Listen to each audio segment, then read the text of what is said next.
বাংলাদেশের ডিপ্লোমা প্রকৌশলীদের জন্য সরকারি চাকরি যেন এক সোনার হরিণ হয়ে দাঁড়িয়েছে। কিন্তু সমস্যাটা হল, সেই চাকরির নিয়োগ প্রক্রিয়াতেই দেখা দিয়েছে এক গভীর সংকট। বছরের পর বছর ধরে যে অচলাবস্থা চলছে, এর পেছনের কারণটা আসলে কি, আর এর শেষটাই বা কোথায়? তো এই যে সংকটের কথা বলছি, এর মূলে রয়েছে একটা জিনিসই, আর তা হল উপসহকারী প্রকৌশলী পদের নিয়োগে বারবার স্থগিতাদেশ। ভাবুন তো, এর ফলে কি হচ্ছে? হাজার হাজার মেধাবী প্রকৌশলীর ভবিষ্যৎটাই কিন্তু আজ অনিশ্চিত হয়ে পড়েছে, একটা বিরাট প্রশ্নের মুখে দাঁড়িয়ে আছে।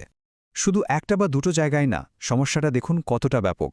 ডিএমটিসিএল এর নিয়োগ স্থগিত, বিপিডিবির নিয়োগ স্থগিত, West zone power distribution company মানে ডব্লিউজেপিডিসিএল এর নিয়োগও বন্ধ।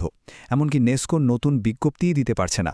জুনিয়র ইনস্ট্রাক্টর নিয়োগেও হচ্ছে দেরি, ডব্লিউজেপিডিসিএল এর পরীক্ষাও স্থগিত। মানে আইনি জটিলতার কারণে একের পর এক গুরুত্বপূর্ণ প্রতিষ্ঠানের নিয়োগ প্রক্রিয়া এভাবেই আটকে আছে। আর এই যে আইনি আর প্রশাসনিক জট, এর সবচেয়ে বড় ভুক্তভোগী কারা?